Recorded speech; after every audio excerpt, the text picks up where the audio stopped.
फिर दिन हुआ पुरानी रात का, करे सो शुक्र हम खुदा की जात का, खुदा की जात का, नया फिर दिन हुआ।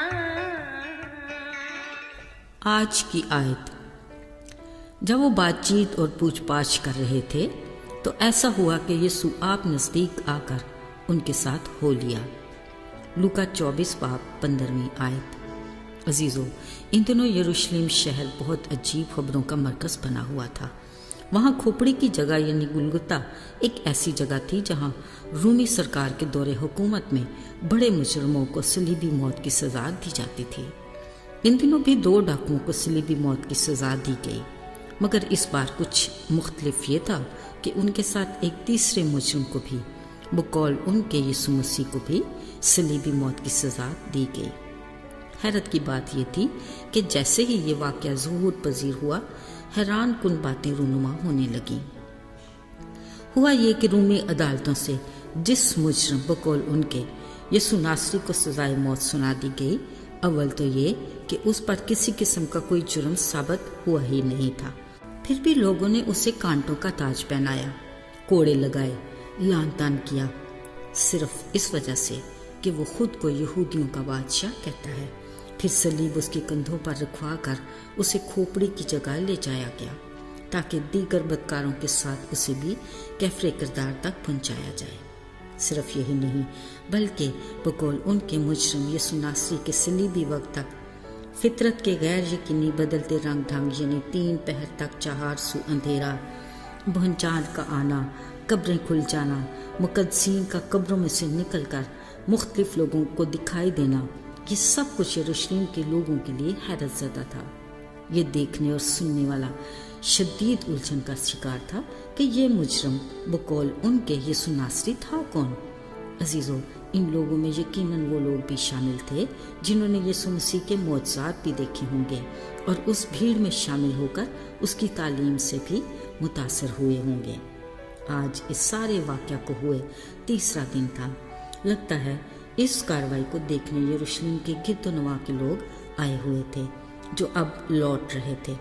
कलाम मुकद्दस में ऐसे ही 2 मुसाफिरों का जिक्र है जो अपने गांव अमूस को, जो यरूशलेम से 7 मील दूर था, जा रहे थे। इनका भी मौज़ूए गुफ्तगू ये वाक़या ही था। अचानक उनके साथ एक तीसरा मुसाफिर आ मिला जो बज़ाहिर उनकी गुफ्तगू से ला इल्म था। उसने उन 2 से पूछा, ये क्या बातें हैं जो तुम चलते आपस में कर रहे हो? वो इसकी ला इल्मी से हैरान भी हुए और बरहम भी।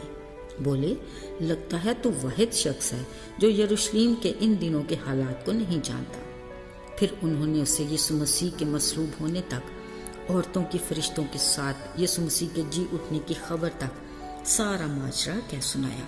उन्होंने इस बात का भी इकरार किया कि यही यीशु नासरी सारी उम्मत के नज़दीक काम और कलाम में कुदरत वाला नबी था और हमें उम्मीद थी कि वो इसराइल को मखलसी देगा। अजीज़ों, उस तीसरे मुसाफिर ने यह सब कुछ सुनने के बाद कहा कि मसीह का दुख उठाकर अपने जलाल में दाखिल होना ज़रूर था, क्योंकि नबियों की वो सारी बातें जो उसके हक में होना थी पूरी होना ज़रूर थी। बिलाशुबा इस मुसाफिर की बातें उन दोनों के लिए वाज़ेह तो थीं, मगर वो इसको समझ न पाए। यूं ही बातें करते वो अपने गांव में दाखिल हुए। उन्हें तीसरे मुसाफिर के ढंग से लगा कि वो आगे बढ़ना चाहता है। उन्होंने उसे मेहमानदारी की खातिर रोक लिया। फिर जैसे ही वो खाना खाने बैठे, उस मुसाफिर ने रोटी ली, शुक्र करके तोड़ी और उन्हें दी। इस अंदाज से वो उसे पहचान गए, मगर कलाम मुकद्दस में लिखा है कि उसी पल वो उनकी नजरों से गायब हो गया।